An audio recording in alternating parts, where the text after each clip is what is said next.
Hello, everyone. Today's guest has done some amazing work all over the world, and I thought we would start with two very short bloopers, two very short signs, and the meaning of the words change according to the intonation and the word order. So this is a prime example of why AI, artificial intelligence, does not always work well with language translations, because AI is very literal, and in this kind of context, you need the cultural adaptation accordingly.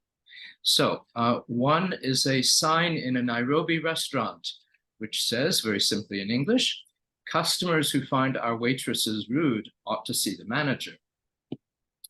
And the second is a sign in an Athens hotel, which says, "Visitors are expected to complain at the office between the hours of 9 and 11 daily." With that, today's guest is Paul Hutchinson. Paul is the primary investor and executive producer of the film Sound of Freedom, which is currently in cinemas, certainly in the United States and probably all around the world. The film stars Jim Caviezel, Mira Sorvino, Manny Perez, and Bill Camp. The film highlights the story of a former Homeland Security agent and the rescue of over 120 victims in Colombia from a child trafficking organization, one of the largest child rescues in history. Paul himself had the pivotal role in the rescue, and in the movie, his part is played by the well-known Mexican actor and producer Eduardo Verástegui. Is that the correct pronunciation? That's correct, Eduardo Verástegui. Yep. He's also the producer of The Sound of Freedom. Perfect. In the years after that mission, Paul founded the Child Liberation Fund, an organization actively involved in the fight against child trafficking, and he personally has led or held a critical role in over 70 undercover rescue missions in 15 countries. In total, Paul has contributed to or been directly involved in the rescue of over 5,000 children. Prior to his child rescue work, Paul was the co-founder of Bridge Investment Group Partners. Bridge now has over $48 billion in assets under management and is publicly traded on the New York Stock Exchange as BRDG. Paul is happily married to the well-known Colombian actress Ada Vanessa and donates his spare time to local charities, civic organizations, political groups, and universities. Some of Paul's other achievements include he's the recipient of the 2022 International Medal of Freedom. He is the International Commissioner of Human Rights. He's a board member of the Make-A-Wish Foundation and is recognized as one of the enlightened 50 top innovators committed to the common good. Welcome, Paul. Delighted that you're with us. It's a tremendous honor. Thank you, Philip. Excited to share with your audience. Thank you. So you have two equally fascinating personalities. One is the international real estate businessman, and the other, which I'm sure is your true passion, which is the head of the Child Liberation Fund. So let's start with the career that supported you and from which you retired in 2017. And that's the company you co-founded, the Bridge Investment Group. Bridge has almost $49 billion of assets under management, and these include over 50,000 US apartment buildings and extensive senior housing complexes, and has investors from around the world. How did you start in this business and attract international investors, a feat which most real estate companies have not accomplished? Well, it started out with, in my early 20s, I had a successful marketing company, and I sold that when I was 29 years old for a good amount of money, and I started investing in real estate. And I realized if I didn't hire a guy smarter than me, I was going to lose all my money in real estate. So I put together some guys. In fact, John Pennington had done a bunch of import-export, and he knew how to cross all the T's and dot all the I's. I knew that I could make it rain, but I needed somebody to catch the water. Otherwise, everything turns to mud, so to speak. And so started investing in my own money. And in the beginning, when you're building an investment fund, and you have zero credibility like we did, our only way of being able to make it work is that we had to contribute a considerable amount of money of our own And we would tell people, hey, you know, if we're invested alongside you, we gave like a 16% preferred rate of return, and we didn't take any management fee. So in the beginning, we had no credibility, and it took a whole year to raise a couple $1 million, and a big chunk of that was our own. And so after that, we built the company when it was small to be able to support itself when it was big, meaning we made sure that we had audited financials on everything that we were doing. So it was easy for people to see our track record and recognize what we were doing. And then beyond me and John, you know, I remember early on, we were in this little office. It was so small that we would bump elbows if we turned around at the same time together. And John's asked the question, how do you become a multi-billion-dollar company? No, did you see it in the beginning? And he said, no. He said, actually, you know, would be in there making phone calls, trying to raise money for like $25,000 by Friday. And he said, Paul would hang up on a call and he would turn around, put his little pinky by his mouth and say, John, we're going to be $1 billion fund someday. And John's like, yeah, Paul, we just need $25,000 by Friday. So it's about that visualization of where we wanted to be is what I had. And he created the structure to make sure that we were doing it right from the beginning. We had so many people that came to us that said, hey, Paul, you know, you can do a lot easier if you don't jump through all those hoops. You don't have to get approved with the SEC and all this stuff, all that paperwork, all the money you're putting into legal. That's money you could put in your own pocket. And I'm like, no, I'm going to trust John on this. And he did it right. He did it right from the beginning. He made sure that the structure was in a place where we could grow. From there, the key to success was bringing on partners with credibility. Because again, I had credibility as an entrepreneur. I did pretty well in my marketing company. He did pretty well in his import-export company, but we didn't know anything about building a fund. I told him, I said, John, I said, I'm going to get you an honorary law degree, just because he studied the legal stuff inside and out to make sure we had it right. Well, then I get a phone call from a friend. He said, Paul, he said, you want to climb Kilimanjaro?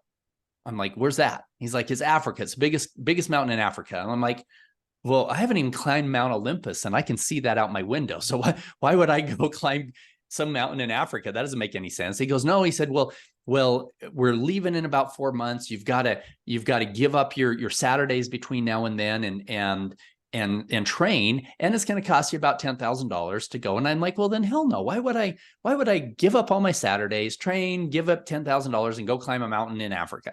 He said, well, let me tell you what we're doing. He said, I've handpicked 12 of the top business owners and CEOs internationally that I've worked with and trained with over the years. And he said, and they're all going to go together and climb the mountain and kind of get to know each other. And he starts reading down this list of people that were coming.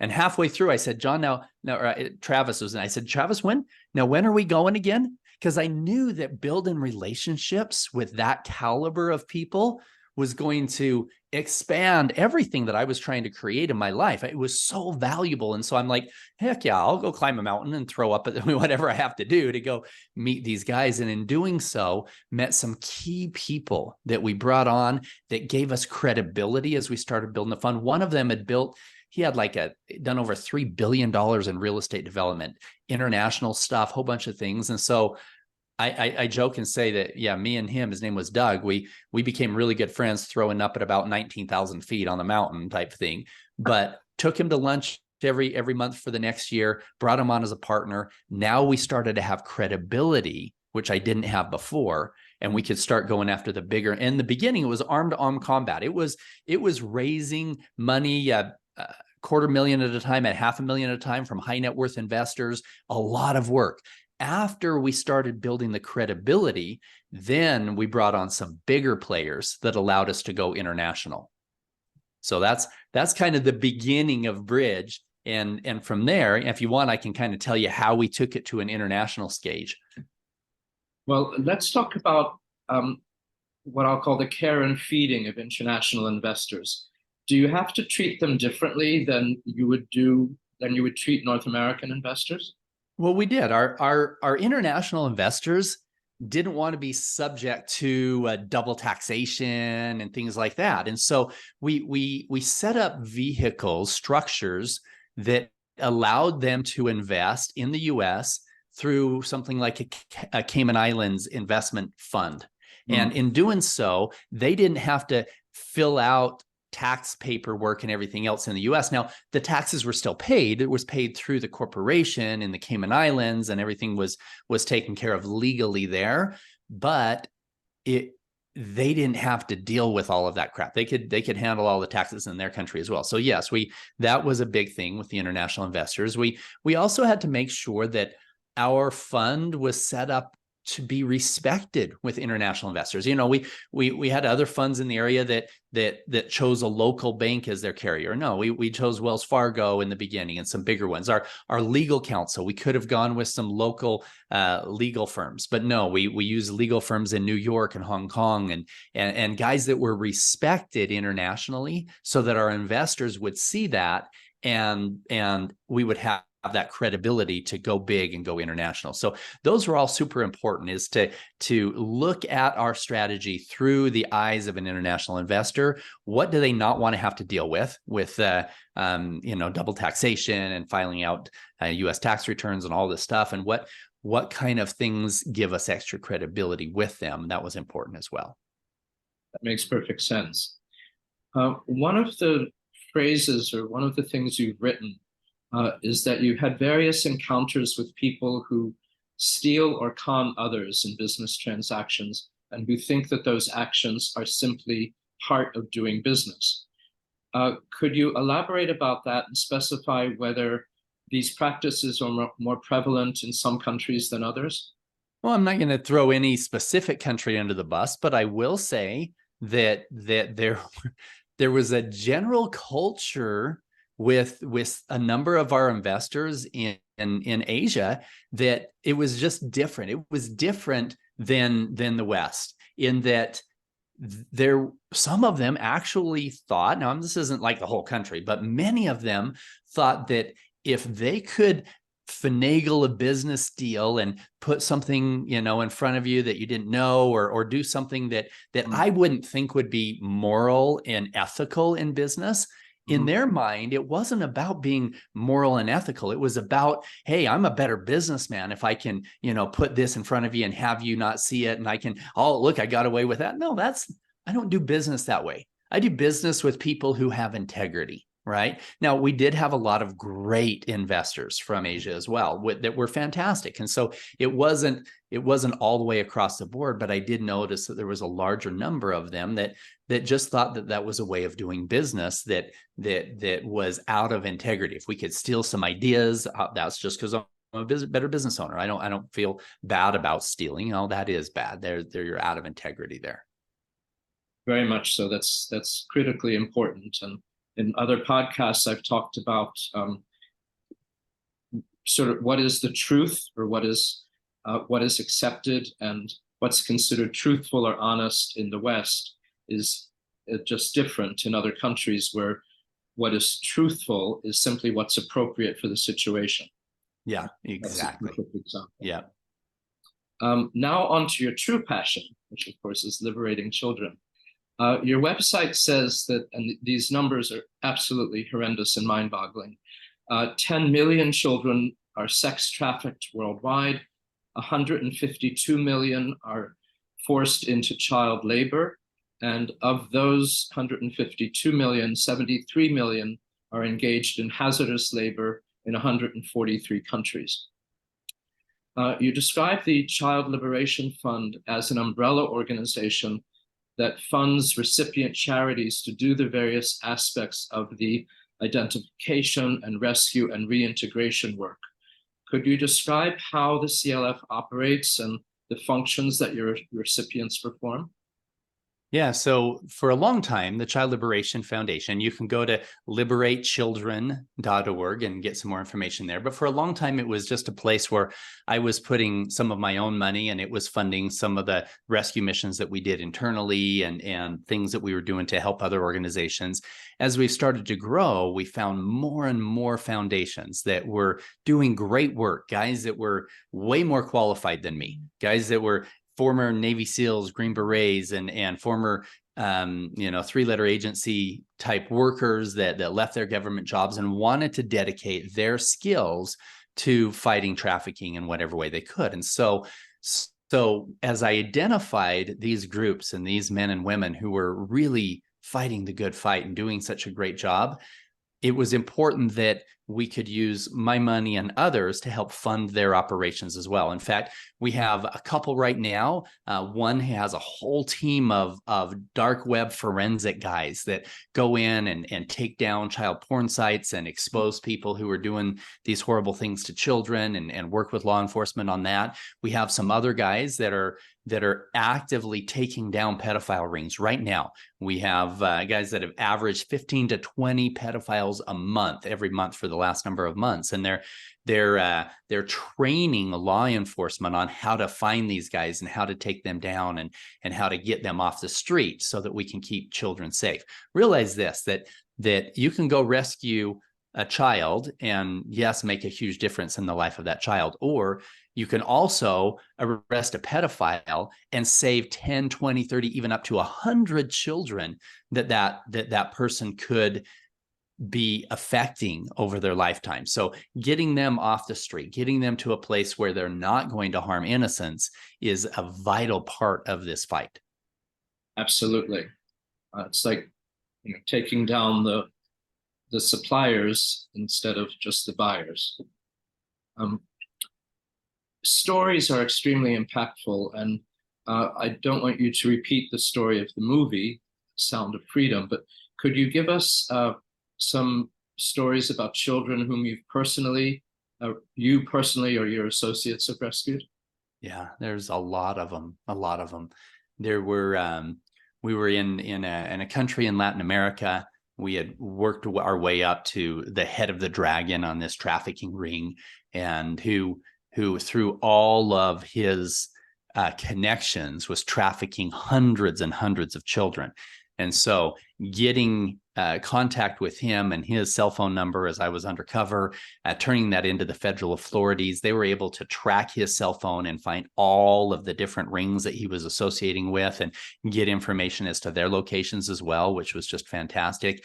And then he ended up bringing 23 children to a sex party, and of those, there were representatives from other rings that he was working with. And one of these other rings was working with some American children. There was a little 13-year-old American girl who had been touring around Latin America with her sister. Her sister was 17, got wrapped up with some of these bad guys, and they ran out of money down there. And so they were trying to, and they told this little girl, hey, you start working for us and we'll give you this extra money you need. And they gave her drugs and then brought her into the trafficking ring.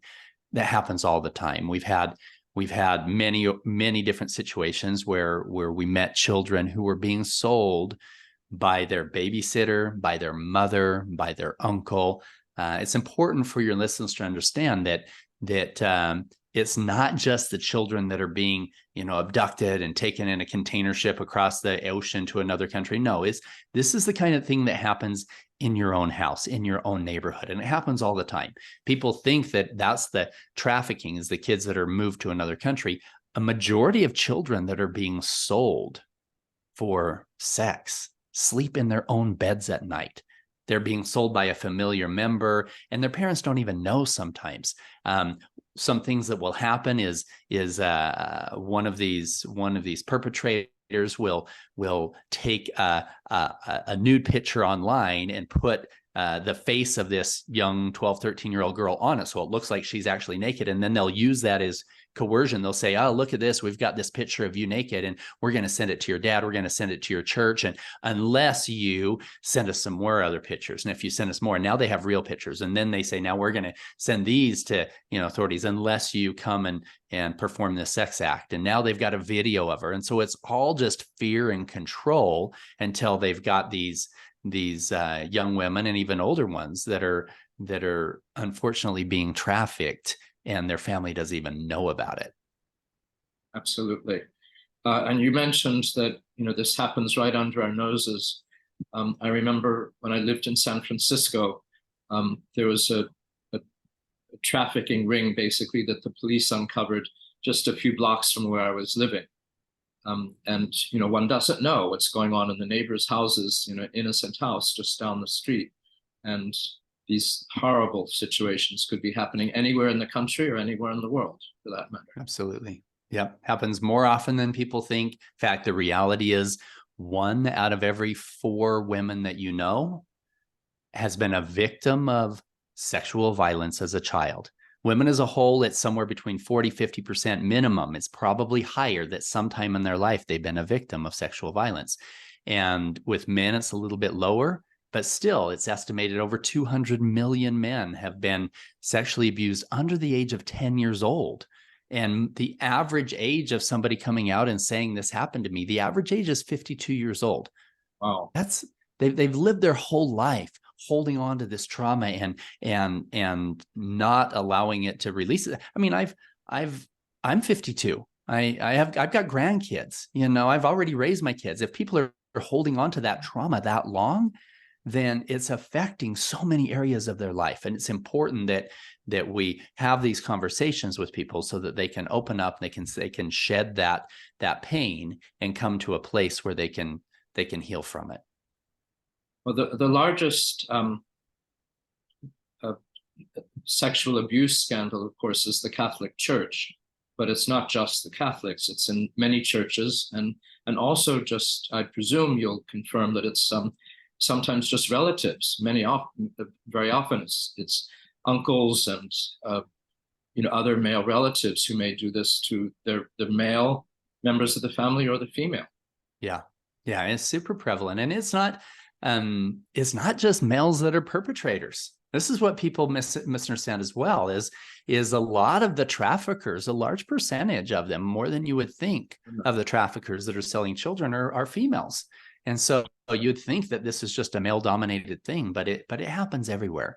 And it's something we have to understand, that there's this cultural degradation that's taking us away from our moral compasses, that is making it so that we're objectifying women, and we're objectifying each other, and we're coming from a place where we think that it's okay to control or dominate in some way. And so even things like pornography. Now, everybody who's watching this right now has probably seen pornography. It doesn't mean you're going to become a pedophile, but every single one of these guys we arrested started out with an addiction to pornography. That what happens is, for some of them, it's like a drug, and they need something harder to have that same fix. And for some of them, harder is more grotesque, and rape videos or whatever. And for some of them, harder is a little bit younger. And pretty soon they're fantasizing about things they wouldn't have even thought was attractive 5 years ago. And then they're acting out on these horrific fantasies. This is the evil we need to fight.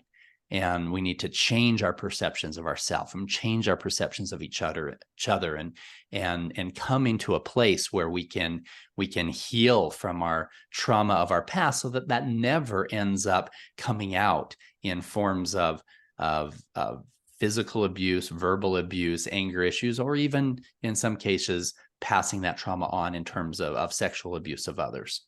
That's what we have to help people heal from. Absolutely. You spoke about men and how they would usually start with simple pornography. What about the women who are trafficking or involved? I found that the traffickers, the ones that are selling the children, actually came from that life themselves. They were trafficked. And then, they, instead of getting killed off as a organ harvesting thing or whatever else, they end up perpetuating the problem. And you would think that it caused so much pain in them that they wouldn't want to cause that pain in others, but it's the only life they know. And unfortunately, with an insatiable demand, with hundreds of millions of people that are pursuing these kinds of things and being the demand when it comes to human trafficking, that's what we need to fix, because otherwise there's always going to be people that are going to supply that demand. Absolutely. Undercover missions, such as the ones that you've often undertaken, require the equivalent of spycraft, financial and physical resources on the ground, logistics about infiltration and transport, potentially masquerading in a different identity, safe houses, and a lot more. I presume you did not attend the CIA school, So how did you learn all these different skills, and how did you learn to pull these elements together to accomplish an extraction? We had really, really good teams that have been trained in a lot of that stuff. We, one of my mentors early on, undercover, had been working for the U.S. government in the CIA for over 14 years, and was teaching some members on our team things to look for and how to work through it. But so yeah, I had the least amount of training from a lot of these guys, but I could bring a lot of resources. And unfortunately, Philip, the reason why it was effective for me and some of my other operators to do this is that I came from a place of financial security. You think of the Jeffrey Epsteins of the world that were, had plenty of money and a huge ego, and that's the kind of people these traffickers are looking for. They're looking for guys with really big, arrogant egos and big checkbooks that think that they can do whatever they want to do with their money and their time. And some of them have gone down this dark road of controlling other people, of mismanagement of their sexuality, even in their own personal relationships, and then they go down a deep, dark road of engaging in these horrible activities with trafficked women and children. When you're entering these incredibly dangerous situations, do you notify our embassies first as a kind of security measure? I wanted to ask whether you involve the local police, but police in many countries are corrupt themselves, and they facilitate the exploiters and the traffickers. So, well, it is important to know that, we don't go into a country and just say, okay, we're going to be big Rambo and just, go find these kids. No, we start with meeting with the U.S., the vetted U.S. connections in the area, the people who were part of the FBI or CIA, there were connections there, the embassy in the area, and from there identify top leaders in the federal police or the government in that country that we can truly trust. Because you're right, there's a lot of people who are underpaid in the police forces in these small towns that are part of the problem. And so you don't want them to know that you're there undercover, because you might get shot. And so we do have full authorization, and we'll go in and we'll say, listen, we want to work with you under your laws, we need to understand very clearly what we can and can't say, what we can and can't do, because really we're here working for you. And this is what we'll say to the head of the federal police. And we'll say, we will pay for everything. We will do all the work. We'll find all these traffickers and we will bring them to you on a silver platter, so to speak. And you do the arrest us as well. The bad guys will think that we've got extradited to the US to stand trial. And all we ask is that, number one, the bad guys stay in jail for good. And number two, we have full access to the kids and get them, rehabilitate them back to their families. And we'll give you all the credit. Your people will think you're heroes. And we'll do a bunch of training so that your teams will know how to handle this with or without us once we're gone. So that's the key to success. We can't just be a bunch of Rambos running around and finding these kids. No, this is coordinated efforts with trusted people in these countries who are good men and women who work in law enforcement, usually on the federal level, and make sure that we have their blessing when we come in and help them to identify the kids that are in their country being trafficked. That's a fascinating and wonderful model where you give credit to the local authorities and don't take it yourself, so that they feel empowered. And then obviously I presume that their populations trust them to do the right thing. Well, it's so interesting is that, after, I won't tell the details of the mission on the movie, but after that mission in real life, I went back down for about 2 months later, met with the brigadier general, the top military official in the area. And he got visibly emotional when he saw me, and he gave me this huge hug. And he said, there's never been a U.S. organization that has done more good for the children in our country than what that foundation did and what you guys did. He said, you guys didn't take any credit. We couldn't. We were undercover. He said the media picked up the story and announced that Colombian federal officials arrested 20 traffickers, 25 traffickers, 20 Americans, and rescued over 100 children. And the good people of Colombia rose up and said, yeah, this is what we want. And it created a motivation in which those agents did 5 additional stings without our help over that next couple months, rescued hundreds of more children. Oh. And we had some teams that went back in to see if they could find any other children being sold like a few months later. And these guys said, and all the guys on the street are like, no, didn't you hear? The feds arrested all these guys that were selling kids. They even arrested all those Americans. You better not say anything. You know, they said, they've closed it down. You can't buy children in Colombia anymore. We're like, yeah, that's how you fix a problem right there. That's amazing. It's fantastic. After you rescue the children, do you keep them in a hostage country for rehabilitation and trauma counseling, or do you have dedicated rehabilitation centers in certain other countries? It depends. If the children were reported abducted from another country, then of course we get them back to their families. It's easy to find where they came from. If they didn't, sometimes the parents were involved. You know, half the children that were rescued in Southeast Asia, Thailand area were sold by their own families. And in that kind of a situation, you don't want to return them to a family that's going to sell them again. But we've also found that just taking kids out of hell and putting them into a new hell isn't going to fix it, right? There's a lot of broken systems out there. The foster program in the US is a broken system. And so the goal is to get these kids into a healthy environment, preferably a family that can give them the love and support they need. In fact, we have one of the sister foundations that the Child Liberation Foundation helps and supports and works with is out of Guatemala. And they have helped thousands of victims recover. And their model is beautiful. Their model is they have this beautiful piece of property. They've got a farm with chicken coops and greenhouses, et cetera. And then they have wealthy donors that want to come and help with what they're doing that will come and pay for and build like a small house with 3 or 4 bedrooms in it and whatnot. But then they will find a family, maybe a mom and a dad and a child that are too poor to live where they are. And they say, listen, here's what we're going to do. We're going to give you a home and we're going to give you a job working here on the farm.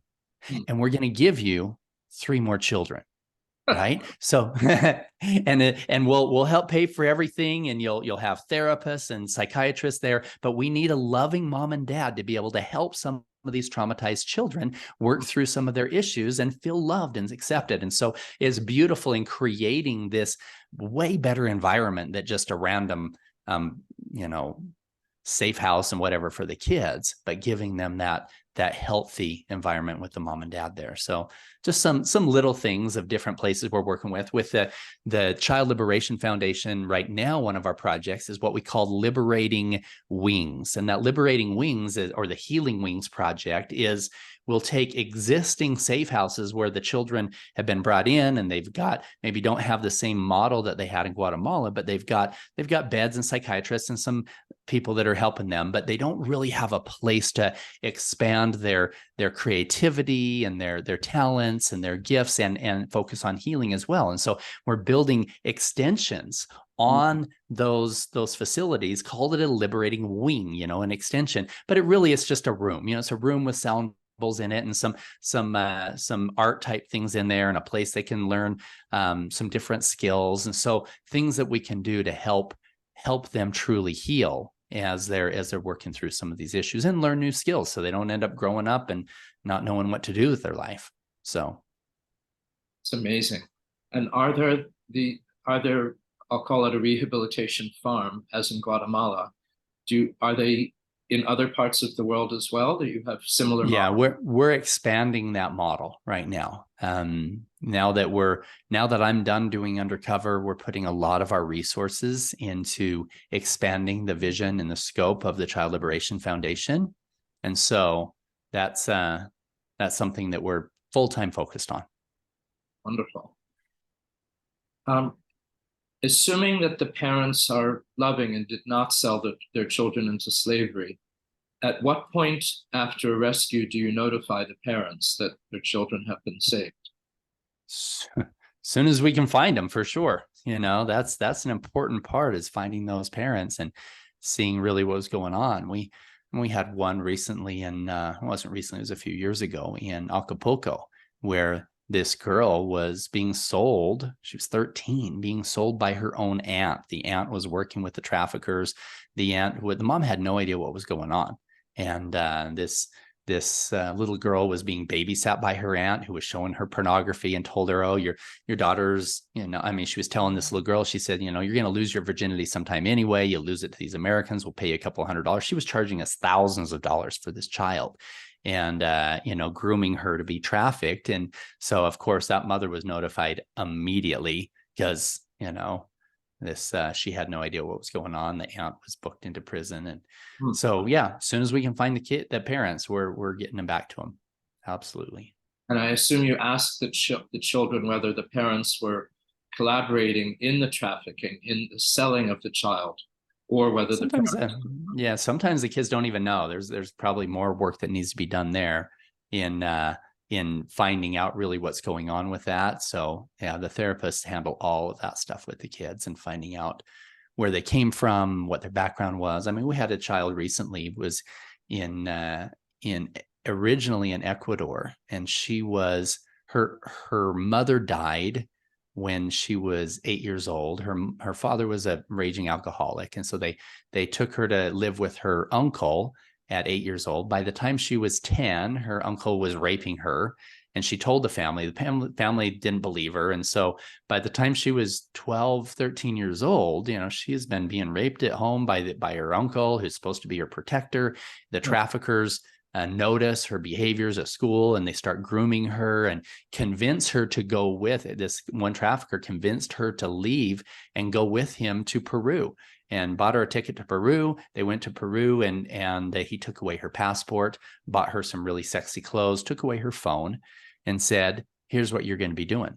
And you need to bring in $1,000 a day and prostituting your body. Otherwise, you'll get beat up. And she ended up having to do that for a couple of years. She got beat up a few times, and the last time was so severe she was in the hospital. And so then the authorities were called, and we were able to identify where she had come from, where they were selling her out of, all of this stuff. And in that situation, where does she go home to? You don't want to send her back to her alcoholic father or her raping uncle, right? It's super sad how many of these kids come from these horrible situations at home, and they go, out of the boiling pot into the fire, so to speak. It's from bad to worse in getting trafficked is what's going on. Absolutely. Can you tell us any other rescue stories? Oh, I have lots of those. We have lots of them. So there's a documentary called Operation Tucson that talks about the rescue that we did in Haiti. 34 children there in Haiti. Now, you were not going to see me in there because I'm still undercover at the time, and I didn't need to be known by the world. You'll see me a couple times. My face is blurred, and I'm laughing with the traffickers. Now, I had been deep cover for months. Multiple times going into Haiti. I wanted to cut the head off the dragon and make sure that wasn't even coming back. And so in doing so, I found all these traffickers, and one of them, at the end of that documentary, you'll see this little girl that's holding this teddy bear. She's 14 years old. She was taken when she was 7. Her parents were killed in the earthquake in Haiti, and nobody even knew she was alive. And she was being sold 20 plus times a day for sex for 7 years. Now, I was the first person to find her. I went, worked my way up to what we call a level 3 trafficker. These are the guys who physically hold the children in captivity.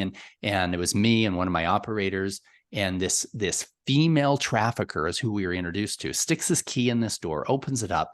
And the first thing I see was this dirt hallway with dark and dimly lit. And there was multiple cell doors down the left-hand side, no windows, no other access. She opens up one of these cell doors. I see it's not even a bed. It's a concrete. It's a steel plank held to the wall with a chain. And so it could fold up in this 6-foot diameter room. and dirt floor. To the left of that was a concrete block. And this little girl was sitting on that concrete block. Looks up like, this happens all the time with this blank look in her eyes. That child didn't speak for 2 weeks after we rescued her. And from what I was told, the very first words she said were, "I didn't think anybody would come." Oh. She gave up hope 7 years before. Yes, of course. So she was rescued with 34 more children. She's now in a healthy home, learning to dance, back to school. So, yeah, there's so many just like that. Incredible work that you're doing. What else would you like our listeners and subscribers to know about your mission and how you accomplish it? Well, first of all, I'd love you guys to follow me on social media. You can just type in liberating and I'll be the first one that comes up. Liberating Humanity is what I'm under Instagram and Facebook, and everything is under Liberating Humanity. And it's actually a little dot in between Liberating and Humanity. So if you just type in Liberating, I'll come up. Or you can go on the website and get some resources to keep your family safe and things that you can do to help heal and learn more. You can find us at Liberating and then a hyphen or a dash humanity, liberatinghumanity.com. Will get you a lot of great information and things that you can do to keep your family safe. Or if you want to donate, either there or directly to the Child Liberation Foundation. And there's links on Liberating Humanity that should get you to the Child Liberation Foundation, or you can go directly to liberatechildren.org. So do that, and together, we as a global community can eradicate child trafficking. Absolutely. And all of your contact information, or the websites that you've mentioned, will also be under your bio on the podcast link itself. Wonderful. So people can go there and do it. Wonderful. Have there been, well, I shouldn't ask have there been, but I presume there have been threats on your personal life over the years? Oh, it's not entirely safe being in this space, but all of us know how to handle ourselves, and I believe in God, and I was protected face to face with these horrible people, and I think that we'll be continue. In fact, I know that we'll continue to be protected in that way. And so, yeah, the actor who played me in the movie, Eduardo Verástegui, got threatened just a few weeks ago. Somebody who threatened him. So, yes, it does happen, and it happens a lot. So we're fighting evil face to face with the most evil people that would sell children. We're fighting that. But there are so many good people in this world that are getting behind this movement that I know that we're going to win. Absolutely. Well, this has been an extraordinary Global Gurus interview with Paul Hutchinson. And I thank you so much for joining us and sharing your stories, and for the extraordinary, marvelous, unbelievable work that you have done and you continue to do for humanity. So it's a tremendous honor to know you. Thank you, Philip. Enjoyed spending time with you. And hello to your audience. Thank you.